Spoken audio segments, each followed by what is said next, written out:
Hello guys, welcome to another video in my channel. अभी हम जिस मैच के बारे में बात करने वाले हैं वो है कल होने जाने वाला मोमेंटम वनडे कप का मैच, जो कि होने जा रहा है केप कोबरास और वॉरियर्स के बीच में।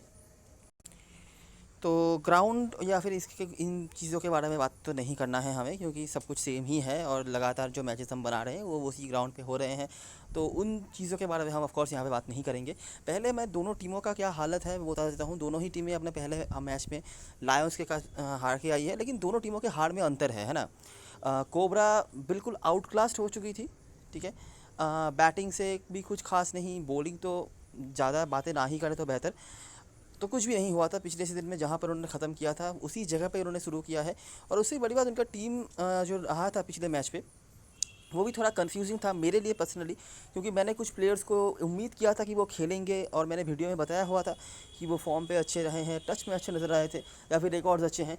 लेकिन उनको नहीं खिलाया गया था, कुछ ऐसे प्लेयर्स को खिलाया गया था जो मैंने पर्सनली एक्सपेक्ट बिल्कुल भी नहीं करा था, और उन्होंने खास कुछ किया भी नहीं था।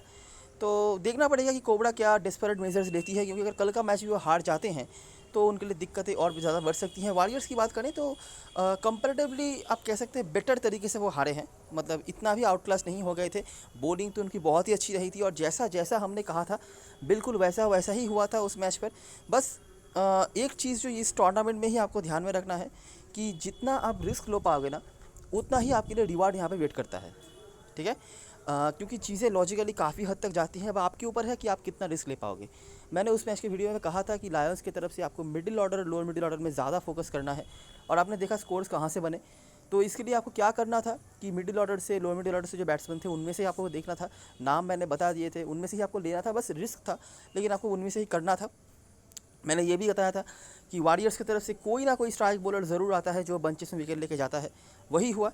रिजल्ट ऑफ कोर्स वो नहीं रहा था जो हमने हिस्ट्री में देखा था, लेकिन ऑफ कोर्स जो चीज़ हम कह रहे थे वही हुआ था।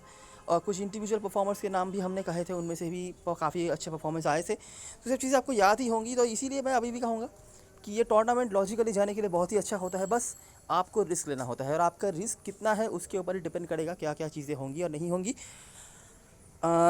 वेदर की बात करें तो फिर से वेदर का हालत जो है ख़राब होने वाला है, जैसा कि अभी तक मुझे दिखने को मिल रहा है। ऑलरेडी आपको पता ही होगा कि बहुत सारे मैचेस अबंडन हो गए हैं इस बारिश की वजह से। टाइटंस की टीम तो सिर्फ एक मैच हार के ही बाहर हो गई है टूर्नामेंट से। तो अभी जो है आगे कुछ दिन में भी ऐसे होने के चांसेस हैं। कल के मैच में भी मुझे लगता है बारिश होंगे, अगर बारिश नहीं हुआ तो पिच गीला होगा, ऐसा कुछ हो सकता है अभी जो मुझे दिख रहा है। हम तो पर्सनली नहीं चाहेंगे कि ऐसा कुछ हो, हम चाहेंगे पूरा मैच ही हो, इतना मेहनत कर रहे हैं जब। लेकिन क्या ही कर सकते हैं हम, वेदर की बातें अगर हो तो। हेड टू रिकॉर्ड्स की बात करें तो वॉरियर्स 3-2 से आगे चल रही हैं, और मतलब धीरे धीरे कोबरा हर एक फिक्सचर में ही पीछे चलती जा रही है। ज़्यादा बातें यहाँ पे नहीं करेंगे, रिकॉर्ड्स वगैरह आ जाते हैं डायरेक्टली और देखते हैं जब ये दोनों टीमें आमने सामने होती हैं तो क्या होता है। ये फिक्सचर ना, अगर आप ग्रैंडली खेलते हो, अगर आप मल्टीपल टीम्स बनाते हो तो आपके लिए ये फिक्सचर बहुत ही इजी होना चाहिए, अगर आप मतलब ट्रेंड की बात करोगे तो, ठीक है। यहाँ पे ना काफ़ी बड़े बड़े स्कोर्स बने हैं, मल्टीपल शतक बने हैं, लेकिन कभी भी एवरेज स्कोर जो होता है, मतलब समझ लीजिए 250 260 मैक्सिमम 270 को अगर हम एवरेज स्कोर माने तो उसके ऊपर यहाँ पे नहीं जाता है, किसी भी तरीके से नहीं जाता है। इसका रीज़न ये होता है कि टॉप ऑर्डर से कंट्रीब्यूशंस आते हैं, लेकिन जैसे जैसे मैच आगे चलता जाता है middle order, lower middle order से कंट्रीब्यूशंस यहाँ पे ज़्यादा आते नहीं हैं। एक और चीज़ जो यहाँ पर बहुत ही यूनिकली मैंने ऑब्जर्व करा है कि जो भी टीम यहाँ पे जीत रही है फिक्सचर में, उनके तरफ से दोनों ओपनर जो हैं, दोनों में से एक ओपनर का बड़ा स्कोर आना पक्का हो रहा है हर मैच पे। वो मैं आपको दिखाता हूँ सब कुछ, ये एक चीज़ है। और middle order, lower middle order से क्योंकि कंट्रीब्यूशन नहीं आ रहे हैं, तो हो सकता है कि जो स्कोर शायद 300 के पार भी जा सकता था वो कहीं ना कहीं 250 260 के भीतर जाके रुक रहा है। और of course at the end moment पे जो स्ट्राइक बॉलर्स बॉल कर रहे हैं उनके लिए विकेट्स भी यहाँ पर आ रहे हैं। तो देखते रहो क्या हो रहा है। यह है पहला मैच, वॉरियर्स ने बनाए 264, ठीक है, जहाँ पे जिहान क्लोट के शतक थे। ये अच्छा, नाबे जो पिछले मैच के हीरो रहे थे वॉरियर्स की तरफ से, ऑफकोर्स मैच तो नहीं जीता पाते थे, लेकिन बॉलिंग से 4 विकेट, बैटिंग से भी 15-20 रन उन्होंने बनाए थे। ये पहले खेलते थे कोबरा के होकर। नाबे के बारे में अगर आप हमारे चैनल पे मतलब पुराने समय से जुड़े हुए हैं, आपको पता होगा नाबे के बारे में मैंने कई बातें कही थी। कोबरा की टीम में ऐसे बहुत सारे मैचेस थे जहाँ पर उनके रिकॉर्ड्स अवेलेबल थे, अच्छा परफॉर्मेंस करने के लिए जाने जाते थे। 4 डे मैचेस में एक अच्छा करते थे, लेकिन उसके बाद लिमिटेड ओवर में उनको मौका नहीं दिया जाता था। तो ऐसी चीज़ें हुई हैं नाबे के साथ पिछले 2-2.5 साल में में शायद वो पहला मैच था जब वो कल मैच में खेले थे मोमेंटम वनडे कप में अगेंस्ट लायंस, और आपने देखा क्या क्वालिटी वो पोजेस करते हैं। तो हमेशा ही मेरे लिए बहुत ही पसंदीदा बॉलर रहे हैं, और ये पहले कोबरा के होकर खेलते थे। ऑफ कोर्स मैंने एक्सपेक्ट तो नहीं किया था, क्योंकि पिछले 2-2.5 साल से इनको खिलाया नहीं जाता था, तो मैंने सोचा था शायद कल के मैच में नहीं खेलेंगे, लेकिन वो खेले भी और क्या ही तबाही मचाई उन्होंने। अच्छा, तो यहाँ पर उनके 2 विकेट से अभी नोटिस करो कोबरा यहाँ पर मैच जीत गई, ठीक है। मैच थोड़ा सा छोटा हो गया, 240 का टारगेट हो गया 46.5 ओवर्स में। जैसे मैच जीते Peter Malan opener 94 not out. अगर यहाँ पे मैच पूरा होता तो लगभग इनका शतक पक्का था। बाकी नीचे से कोई परफॉर्मेंस आए, स्मर्ट्स के यहाँ पर विकेट थे और यहाँ पर नाबे के, ठीक है। कोबरा यहाँ पर मैच जीती। अगला मैच देखो, यहाँ पर कोबरा ने बनाया 276, फिर से पीटर मलान, साथ में हमजा वेरेन इनके परफॉर्मेंसेस थे। फिर से किसी स्ट्राइक बॉलर ने यहाँ पर 3 विकेट निकाला। वॉरियर्स मैच जीत गई, जेसन स्मिथ ने यहाँ पर 3 विकेट निकाले थे। जैसे ही वॉरियर्स मैच जीत गए, जिहान क्लोट ओपनर, ऑफकोर्स पिछले मैच में भी उन्होंने शतक लगाया था, लेकिन यहाँ पर भी उन्होंने शतक लगाया और वॉरियर्स मैच जीती। तो जो मैं आपको कह रहा हूँ कि जो भी टीम मैच जीत रही है उनके तरफ से दोनों ओपनरों में से एक यहाँ पर बड़ा स्कोर आ रहा है, तो वो यहाँ पर बना। साथ में ब्रेड्सके ने भी यहाँ पर अर्धशतक लगाया था, वो भी ओपनर ही है, तो दोनों ओपनर के यहाँ पर रन बने थे। Third match cobra 269, Jaaneman Malan, साथ में नीचे से रन्स एक, फिर से दोनों में से एक ओपनर यहाँ पर चले, ये कुछ बॉलर से जिन्होंने विकेट निकाला। वॉरियर्स मैच जीती, ब्रेड्सके और स्मर्ट्स, ठीक है, ये 1 डाउन आए थे, इन्होंने यहाँ पर मतलब पूरा जो है काम ख़त्म कर दिया। फिर से जीतने वाली टीम की एक ओपनर आपको दिख रही है जो बड़ा स्कोर खड़ा करके गए। अच्छा, यहाँ पर वॉरियर्स मैच जीता था। सेकेंड लास्ट मैच कोबरा ने बनाया 274, पीटर मलान फिर से यहाँ पर शतक, जेसन स्मिथ का परफॉर्मेंस, लिंडे के कुछ रन्स थे, ये कुछ बॉलर्स से जिन्होंने विकेट वगैरह निकाले। वॉरियर्स मैच हार गई, तो देखिए टॉप ऑर्डर से कोई भी परफॉर्मेंस नहीं आए। रूडी सेकंड, ओंके नैकू ने यहाँ पर कुछ रन्स बनाए थे, थैंडो एंथनी जब वो खेलते थे उनके विकेट्स थे, और ये कुछ रहा। कोबरा यहाँ पर मैच जीत गई और जीतने वाली टीम के ओपनर फिर से यहाँ पर शतक। आखिरी जो मैच हुआ कोबरा 188 पर निपट गई, जहाँ पर ये कुछ स्कोरर्स थे, जहाँ पर जोनो बर्ड आखिरी मैच खेले नहीं थे, वालबर्ग अवेलेबल नहीं है, हम जाके कुछ स्कोर्स थे, ये कुछ बॉलर्स थे जिन्होंने विकेट निकाले, और सिसंत मगाला यहाँ पर खेले थे जिन्होंने 6 विकेट निकाला था इस मैच पर। वॉरियर्स मैच जीती, फिर से एक ओपनर यहाँ पर 80 रन उन्होंने बनाए, और साथ में एडी मोड जो दूसरे ओपनर थे उनके भी यहाँ पर परफॉर्मेंस आपको देखने को मिल रहे हैं। तो जो ट्रेंड मैंने आपको समझाने की कोशिश की, देखिए हारने वाली टीम से भी रन बनते हैं, बने नहीं हैं ऐसी बात नहीं है, लेकिन जीतने वाली टीम से हमेशा दोनों में से एक ओपनर तो मिनिमम, कभी कभार दोनों ओपनरों ने भी यहाँ पर रन बनाया है। और रन मतलब मैं शतक की बात कर रहा हूँ, हर मैच पे यहाँ पर हुआ है। यहाँ पर भी अगर थोड़ा और रन रहता तो ब्रेड्सके का शतक पक्का था लगभग, आप कह सकते हैं। अच्छा, यहाँ पर कोबरा जीती, मलान का शतक, ओपनर हैं सारे के सारे। यहाँ पर फिर से वॉरियर्स जीते, ब्रेड्सके का शतक, वॉरियर्स यहाँ पर जीत गई, क्लोट का शतक था, ब्रेड्सके भी कुछ रन बना के गए थे। कोबरा यहाँ पर जीत गई, अगर मतलब शायद बारिश वगैरह हो गया था, मैच छोटा हो गया था, नहीं तो यहाँ पर भी शतक पक्का था पीटर मलान का। तो वही मैं आपको कहने की कोशिश कर रहा हूँ कि ये एक ट्रेंड है, ठीक है। जो अगर आप बड़ी लीग खेल रहे हो, अगर आप मल्टीपल कॉम्बिनेशंस बना रहे हो, जिस भी टीम के सपोर्ट में टीम बना रहे हो, तो उनके तरफ से एक तो आपके लिए स्लॉट पक्का हो गया, आपका कैप्टनसी सिलेक्शन भी पक्का हो गया, ठीक है। अगर आप ट्रेंड के हिसाब से जा रहे हो, ज़रूरी नहीं फिर से ये चीज़ हो, लेकिन अगर आप ट्रेंड के हिसाब से जा रहे हो तो ये आपके लिए है, ठीक है। कुछ इंडिविजुअल परफॉर्मर्स का आपको बार बार यहाँ पर स्कोर्स देखने को मिल रहा है। एक और चीज़ जो आपने नोटिस करी होगी कि यहाँ पे मोर देन एवरेज टोटल बन रहे हैं। अगर आप एवरेज 250 260 समझ रहे हो तो उसके ऊपर यहाँ पर स्कोर जा रहा है हमेशा ही। ये जो आखिरी मैच हुआ था यहाँ पर हालांकि नहीं गया था, ठीक है। कोबरा ने यहाँ पर 188 पर ही उनका जो है मामला निपट गया था, नहीं तो हमेशा ही यहाँ पर मोर देन एवरेज स्कोर जो है बनता है। एक और चीज़ जो नोटिस करने वाली है कि कुछ प्लेयर्स ने यहाँ पर आपको देखा होगा कि जिन्होंने कुछ अच्छा परफॉर्मेंस करे होंगे।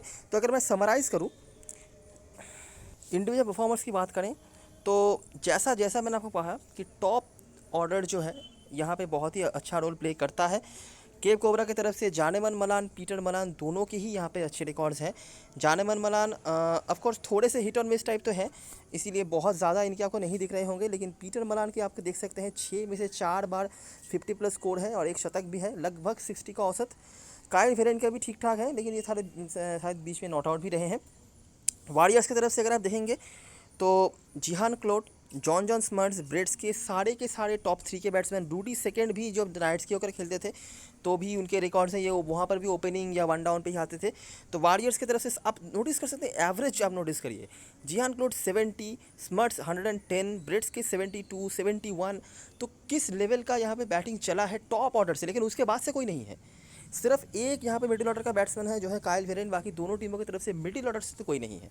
तो ट्रेंड ये है कि टॉप ऑर्डर ने तो यहाँ पे धागा खोल के रखा हुआ है, ठीक है। और ब्रेड्स के आप नोटिस कर सकते हैं, जो जो प्लेयर्स अवेलेबल हैं उनमें से ब्रेड्स के 72 का औसत है उनका। थोड़े से हिट और मिस टाइप है, मैं ये हमेशा ही कहता हूँ, लेकिन हैं जो भी है। जॉन स्मर्ट्स हर फिक्सचर की तरह यहाँ पर भी उनके अच्छे रिकॉर्ड्स हैं। और रूडी सेकंड बॉलिंग पे ज़्यादा कोई बताने के लिए नहीं है, केप कोबरा की तरफ से तो ऑफकोर्स नहीं है ही। वॉरियर्स की तरफ से सिर्फ एक नाम है, आया वोबेला जिकमाने। औसत भी ठीक ठाक है, लेकिन अभी इनका जो रोल है टीम पे एज ए बॉलर नहीं है। इनको कुछ हद तक बॉलिंग ऑलराउंडर की तरह यूज़ किया जा रहा है। बैटिंग भी ठीक ठाक कर रहे थे पिछले मैच पर, बॉलिंग बहुत ज़्यादा नहीं मिली, पहले इनको ऐसे बॉलर यूज़ किया जाता था। तो ये है सारे रिकॉर्ड्स, ठीक है। आई हो हेड टू हेड फिक्सचर आपने देख लिया होगा, कौन कौन सी जोन है वहाँ पर आपने वो भी देख लिए होंगे। और एक और चीज़ नोटिस करने वाली है कि देखिए स्ट्राइक बॉलर्स अभी भी आपके लिए इंपॉर्टेंट है। भले ही वो शुरुआत में विकेट्स नहीं निकाल रहे हैं, लेकिन डेथ ओवर्स में निकाल रहे हैं। तो स्ट्राइक बॉलर्स में वेरिएशन है। स्ट्राइक बॉलर दो तरह के होते हैं, एक जो शुरुआती हो सकता है पावर प्ले में या 10-15 ओवर के अंदर 7 ओवर 6 ओवर करवा ले, उस तरह के बॉलर्स का यहाँ पर रोल नहीं आया है। उन तरह के बॉलर्स का रोल आया है जो कि आखिरी के 10 ओवर में कुछ ज़्यादा बॉलिंग करवा रहे हों, ठीक है। ग्राउंड के बारे में ज़्यादा बातें हम नहीं करेंगे, ऑलरेडी बहुत सारी चीज़ें बता चुके हैं। आखिरी मैच जो हुआ था वॉरियर्स का, ये हुआ था जहाँ पर वॉरियर्स की बैटिंग ध्वस्त हो चुकी थी लायंस की बॉलिंग के सामने। और कोबरा के मैचेस में भी आपको याद ही होगा, जहाँ पे मतलब कुछ भी वो डिफेंस नहीं कर पाए थे, सिर्फ मिडिल ऑर्डर से जॉन्कर और हमारे जो डिफरेंशियल पिक थे डुप्लेसी जो कीपर थे, उन्होंने कुछ हद तक कंट्रीब्यूट करा था, जिसकी वजह से शायद 170-180 के आसपास कोई स्कोर बना था, जो कि बड़े ही आराम से लायंस ने चेस भी कर लिया था। लेकिन दोनों टीमों के जीत और हार में डिफरेंस ये है कि वॉरियर्स ने काफ़ी हद तक प्रेशर में डाला हुआ था। एक समय के लिए लगा भी था शायद वॉरियर्स जीत भी सकती है जब लुब्बे बीच में थे, लेकिन कोबरा के मैचेस में कभी भी ऐसा नहीं लगा कि वो मैच में है। तो अगर आगे कोई मैच नहीं होता है, समझ लीजिए बाकी सारे जो मैच डेज हो वो धुल जाए बारिश की वजह से, तो अभी वॉरियर्स ही नेक्स्ट राउंड पे जाएंगे, ठीक है। तो अगर कल का मैच होता है तो जो डिस्परेसी होगा ना, वो कोबरा के पक्ष से ही आपको ज़्यादा देखने को मिलेगा। वो उनको ही जो है जीत की यहाँ पर बहुत ज़्यादा ज़रूरत है दैन वॉरियर्स। प्लेइंग 11 की बात करें तो चेंज होना चाहिए, मुझे लगता है कोबरा की टीम में डेफिनेटली चेंज होना चाहिए। क्रिश्चियन जॉनकर को क्यों खिलाया है मुझे नहीं पता, ठीक है। मतलब मेरे ख्याल से 2-3 साल बाद वो इस लेवल की कोई क्रिकेट में खेल रहे हैं, इवन कोई भी कम्पिटिटिव क्रिकेट में वो खेल रहे हैं, और स्क्वाड में भी रख दिया, खिला भी लिया। कुछ ऐसे प्लेयर्स थे जो काफ़ी टैलेंटेड भी थे, काफ़ी अच्छा भी कर रहे थे रेगुलरली, उनको नहीं मौका देकर, तो मुझे नहीं पता। बाकी मैं तो पर्सनली चाहूँगा कि जोनो बर्ट को मौका दिया जाए। ओपनिंग करने भेजा गया था हमज़ा और जानमन मलान को, पीटर मलान को ड्रॉप कर दिया गया, जो बहुत बड़ा डिसीजन था। मैं शायद 3 साल से खेल रहा हूँ मोमेंटम वनडे का, मैंने कभी नहीं देखा पीटर मलान को टीम ड्रॉप कर रही है अंदर की उनका इंजरी वगैरह कुछ हो। तो यहाँ पर एक बहुत बड़ा डिसीजन लिया गया था, लेकिन अगर आप सही से देखेंगे तो इनका जगह बनता भी नहीं है, क्योंकि टोनी डेजॉर्जी जो है वो ओपनिंग के अलावा और किसी जगह पे खेलते नहीं हैं लिमिटेड ओवर क्रिकेट में। अगर मतलब 4 डे मैचेस हो तब अलग बात है, लेकिन लिमिटेड ओवर क्रिकेट में वो यहाँ पर ही खेलते हैं। तो अभी कहाँ पे खिलाएगी टीम मुझे नहीं पता, लेकिन मैं तो चाहता हूँ पर्सनली कि पीटर मलान को मैं देखूँ। अभी पता नहीं जानमन मलान को भी डिमोट कर सकती है टीम, तो देखना पड़ेगा क्या क्या चेंजेस अगर वो करते हैं तो क्या क्या कर सकते हैं। लेकिन मुझे लगता है ऐसी सिचुएशन में जब टीम ऑलरेडी हार के बैठी है और आने वाले समय में मतलब वेदर का भी बहुत बड़ा इफेक्ट आने वाला है, हो सकता है मैचेस ना हो, तो अगर कल का मैच हो जाता है तो ऐसे सीनियर प्लेयर स्पेशली जिनके रिकॉर्ड्स अच्छे हैं, फॉर्म अच्छा है, तो उनको यहाँ पे ज़रूर मुझे लगता है इंक्लूड करना चाहिए कैसे भी तरीके से हो। बाकी मुझे और कोई चेंज नज़र नहीं आ रहे हैं। जेसन स्मिथ उतने अच्छे फॉर्म पर तो बहुत दिनों से ही नहीं है, लेकिन इनका कोई रिप्लेसमेंट भी उस तरह से मुझे नज़र नहीं आ रहा है। ऑनके नैकू एक ऑप्शन है। अच्छा, यहाँ पे जो क्रिश्चियन जॉन्कर हैं और ऑनके नैकू अगर खेलते हैं तो ये दोनों पहले वॉरियर्स के होकर खेलते थे, ठीक है। तो आप उम्मीद रख सकते हैं कि वॉरियर्स के प्लेयर्स के बारे में इनको काफ़ी आइडिया होगा। क्रिश्चियन जॉन्कर तो चलिए मतलब आखिरी मैच से 3 साल पहले खेले थे, लेकिन ऑनके नैकू आखिरी सीजन में भी वॉरियर्स के होकर थे। बाकी ये कुछ बॉलर्स हैं, माहिमा पिछले मैच में खेले हैं, लेकिन कुछ ज़्यादा इफेक्ट उन्होंने रखा नहीं था। 1 विकेट 15-17 रन कुछ बनाए थे, मतलब स्पेशली बॉलर के तौर पे इनको खिलाया जा रहा था, लेकिन ऐसे बॉलिंग उन्होंने तो कुछ खास करा नहीं था। काफ़ी यंग भी है, तो मुझे लगता है ज़ियाद अब्राहम्स को मौका ज़रूर मिलना चाहिए, जो काफ़ी अच्छा करके आए हैं, ना सिर्फ 4 डे मैचेस में बल्कि रिसेंटली जो प्रैक्टिस मैचेस खेली है कोबरा वहाँ पर भी। तो ये एक चेंज अगर कर सकते हैं। बाकी मुझे लगता है छोटे मोटे चेंजेस ही होंगे, अगर होते हैं तो बिल्कुल ट्रांजिशनल चेंज तो नहीं करेगी ऑफकोर्स, लेकिन चेंज ज़रूर होना चाहिए, नहीं तो मुश्किल लग रहा है मुझे फिर से कोबरा कोई भी फाइट बैक करे। वॉरियर्स की तरफ से बात करा जाए तो यहाँ पर भी कन्फ्यूजन्स हैं। क्यों यासीन भाली ओपनिंग करने आए मुझे नहीं पता। एनजोएपे को पिछले सीजन में भी ओपनिंग भेजा गया था, कुछ मैचों में उन्होंने अच्छा सच में करा था, लेकिन वो ओपनर है नहीं और उनको पूरी तरीके से बैट्समैन ही बना दिया गया, क्यों वो भी मुझे नहीं पता। बॉलिंग कर सकते हैं ये थोड़ा बहुत, लेकिन बॉलिंग तो इनको दी नहीं गई। तो ये यहाँ पर एक इशू है, लेकिन अच्छे फॉर्म पर है। ये आपने आखिरी मैच में देखा, कुछ रन उन्होंने बनाए थे जहाँ पर लायंस की बॉलिंग बहुत टाइट थी। तो मुझे लगता है फिर से वो ओपनिंग पे कंटिन्यू करेंगे। सिर्फ यासीन भाली की जगह पर अगर कोई मतलब ब्रेड्स के वगैरह आ जाते तो मुझे लगता है बेटर होता। ब्रेड्स के एक अच्छा स्टार्ट दे सकते हैं, तेज़ तरार स्टार्ट देने की क्षमता रखते हैं। हालांकि फॉर्म का थोड़ा इशू है, लेकिन सामने वाली टीम की जो बॉलिंग है वो भी बहुत खास नहीं है। तो अगर टीम चाहे तो ये एक चेंज कर सकती है कि भाली की जगह ब्रेड्स के। बाकी मुझे नहीं लगता कोई चेंज होगा। क्वेशल भी बहुत अच्छे फॉर्म पे नहीं चल रहे हैं पिछले सीज़न से। तो अगर टीम इनको ड्रॉप करके भी विराट को लाना चाहे और भाली को मिडिल ऑर्डर में भेज दे तो वो भी पॉसिबिलिटी है, और रूडी सेकंड तक कीपिंग करेंगे तो ये एक आध चेंज हो सकता है। एक और प्लेयर जो पिछले सीज़न से खेल रहे हैं, मार्को मोराइस, क्यों खेल रहे हैं मुझे नहीं पता, क्या रोल है मुझे नहीं पता। सिर्फ बैटिंग करते हैं, नंबर 7 पे भेजे जाते हैं, क्या कर रहे हैं, क्यों खिला रहे हैं, मुझे कोई आइडिया नहीं है। लेकिन खिलाती है टीम। और पिछले 1-1.5 साल में मैंने इनका कोई अच्छा परफॉर्मेंस देखा नहीं है। शायद एक 50 उन्होंने बनाया था पिछले 1-1.5 साल के भीतर, उसके भीतर कुछ नहीं, उसके बाहर कुछ नहीं। बाकी अगर बॉलरों की बात करी जाए तो स्टीफन टेट पिछले सीजन में इनके मतलब मेन बॉलर थे। अगर स्ट्राइक बॉलर्स की बात करी जाए, मगाला के बाद डेथ ओवर्स में ही बॉलिंग करवाते थे, शुरुआती पावर प्ले में बॉलिंग करवाते थे। इसमें भी हमने उनके पावर प्ले में बॉलिंग करते हुए देखा, लेकिन लास्ट ओवर्स में इनको बॉलिंग नहीं दी गई थी, जो कि मेरे लिए काफ़ी शॉकिंग था। तो देखना पड़ेगा कि टीम क्या करती है इनके साथ। और ग्लेंडन स्टूमन कंसिस्टेंट विकेट टेकर है, लेकिन इनको टीम मतलब बाकी जो मैंने जो जितना ऑब्जर्व करा था कल के मैच पे, कि इनको बहुत आसानी से खेल रहे थे जो बैट्समैन हैं। मतलब भले ही चौके छक्के नहीं लग रहे थे, लेकिन खेल बहुत आसानी से रहे थे, रन्स नहीं बना रहे थे, लेकिन विकेट भी नहीं दे रहे थे। तो ये एक प्रॉब्लम हो सकता है। ग्लेंडन स्टूमन एक one of the consistent wicket takers हैं। जितनी बार उनको मौका मिला है, इंजरी के चलते बहुत इनके जो है टाइम बर्बाद हुए हैं, लेकिन एक कंसिस्टेंट विकेट टेकर माने जाते हैं। लेकिन उस तरह से बंचेस में विकेट मैंने इनसे कभी देखा नहीं है।